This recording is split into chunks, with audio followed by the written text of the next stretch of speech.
7 दिनों तक चली 5G स्पेक्ट्रम नीलामी खत्म हो चुकी है। टेलीकॉम मिनिस्टर अश्विनी वैष्णव प्रेस कॉन्फ्रेंस कर रहे हैं। आइए चलते हैं सीधे उनकी प्रेस कॉन्फ्रेंस में। 51,236 megahertz has been sold. 72,098 में से 51,236 has been sold. That is about 71% of the total spectrum which was bid out has been sold.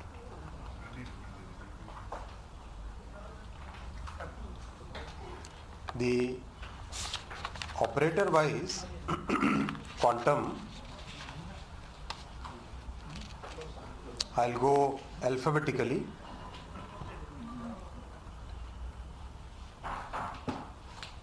Messrs Adani data networks limited ने 400 मेगाहर्ट्ज लिया है मिलीमीटर वेव में। भारती एयरटेल ने 19,867 megahertz लिया है। रिपीट करता हूँ, अदानी डेटा नेटवर्क्स लिमिटेड ने 400 मेगाहर्ट्ज लिया है मिलीमीटर वेव में, यानी 26 गीगाहर्ट्ज की वेव बैंड में। मैसर्स भारती एयरटेल लिमिटेड ने 19,867.8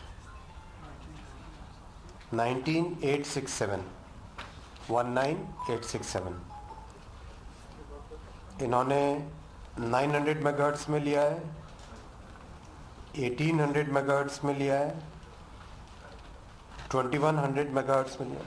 डिस्टर्ब नहीं कर, 2100 मेगाहर्ट्ज में लिया है और मिड बैंड में 3300 मेगाहर्ट्ज में लिया है और 26 गीगाहर्ट्ज में मिलीमीटर में लिया है। 700 में इन्होंने नहीं लिया। That's a significant point. Reliance Jio Infocom ने 24,740 मेगाहर्ट्ज बैंड लिया है टोटल। 24,740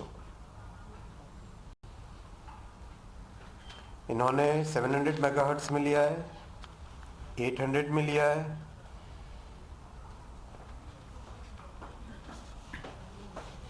1800 में लिया है, फिर मिड बैंड में 3300 में लिया है और मिलीमीटर में 26 गीगाहर्ट्ज में लिया है।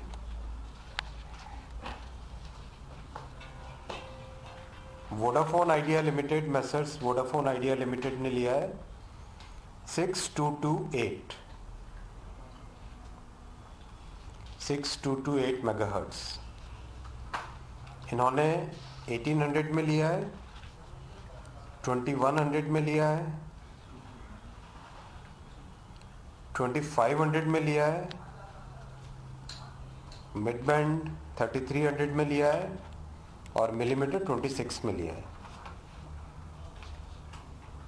So that makes a total of 51,236 megahertz having been sold.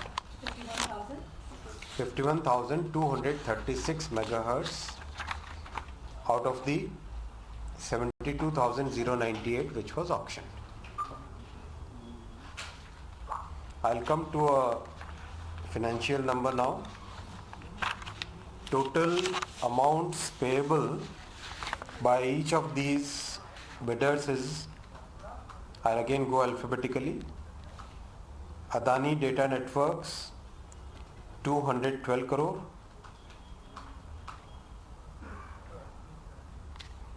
Bharti Airtel Limited 43,084 crore, हाँ 43084।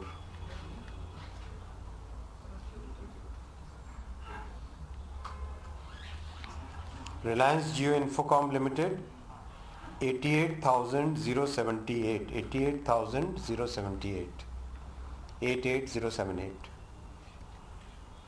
and Voda Idea Limited 18,799 18799। So that makes a total of 1,50,173 crore.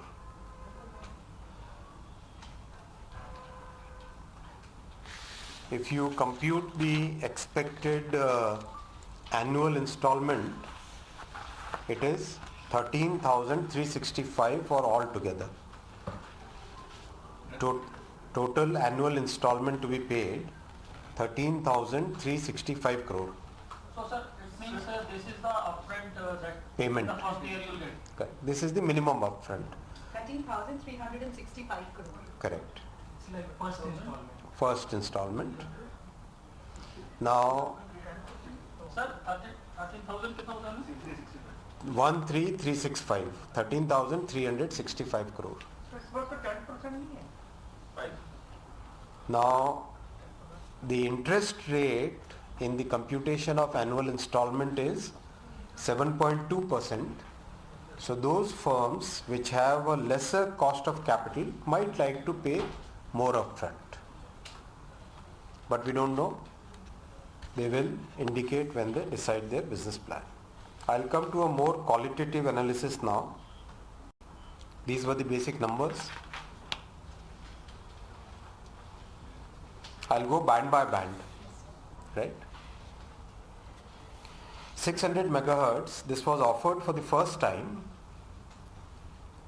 This was vacated by various other organizations and then offered for IMT, which is the mobile services.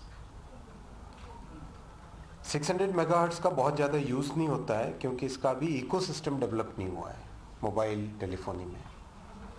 So that's why इसमें अभी किसी का interest नहीं आया है.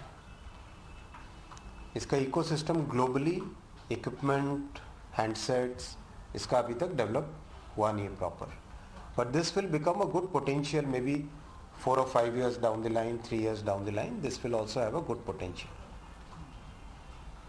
700 megahertz, Reliance Jio has taken in all 22 circles, 10 megahertz each. The importance of 700 megahertz is that globally 5G ecosystem in 700 megahertz is very well developed. 700 megahertz is a large range. It is a very good range. 6-7 kilometre, sometimes even 10 kilometre तक की इसकी range रहती है. 5 kilometre तो हमेशा रहती ही रहती है. So that gives you a very good base coverage. अगर 5G की बेस कवरेज अगर देखनी है तो वो 700 मेगाहर्ट्ज़ से मैक्सिमम आएगी. That means today it is possible to cover the entire country with 5G services using the 700 megahertz band.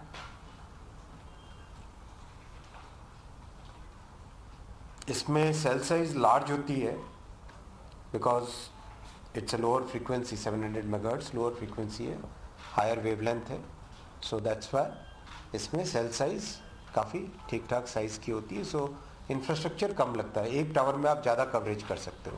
अगर आप इसको स्ट्रेट भाषा में समझो तो एक टावर में ज़्यादा एरिया कवर कर सकते हो 700 मेगाहर्ट्ज़ में compare two millimetre and mid band. बाकी 800, 900, 1800, 2100, 2500 और हाँ 800 से 2500 की जो डिफरेंट ऑपरेटर्स ने अलग अलग जगह ख़रीदा है, that is primarily to increase their coverage of 4G wherever gaps were there. उन gaps को fill up करने के लिए और जहाँ पे कैपेसिटी की ज़रूरत थी कि 4G ऑलरेडी कंजेस्ट होने लग गया है वहाँ पे और ज़्यादा सभी ने स्पेक्ट्रम अपना अपना लिया है.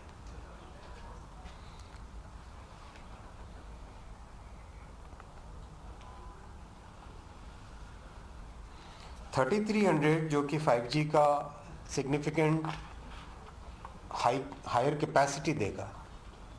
700 मेगाहर्ट्ज़ आपको बेस देगा, ज़्यादा कवरेज देगा. बेस अच्छा खासा सब जगह कवरेज हो गया. जो जगह पे ज़्यादा डिमांड रहेगा डेटा का वहाँ पे over and above this base the mid band 3300 megahertz will provide the higher capacity. That's why all the three operators have taken in 3300 megahertz. Now, as we all know, spectrum is agnostic to technology, right? आप 700 megahertz में 4G भी दे सकते हो, 5G भी दे सकते हो, 2G 3G भी दे सकते हो, राइट? या कोई भी ले लो, दूसरा 1800 मेगाहर्ट्ज़ है, इसमें भी 4G 5G 3G 2G सारा दे सकते हैं. So what we understand is most of the operators will be going for beginning with their existing ecosystem में they will upgrade to 5G. तो फाइनली 5G स्पेक्ट्रम की नीलामी खत्म हो चुकी है, एक हफ्ते तक चली और इस दौरान 38 राउंड हुए नीलामी के और सरकार इसे सफल बता रही, क्योंकि 1.5 लाख करोड़ रुपए जुटाने का सरकार का प्लान था और उससे ज़्यादा लगभग उसको क्रॉस कर दिया है अमाउंट ने, और ये पहले राउंड की थी. अब हम फिर से रुक करते हैं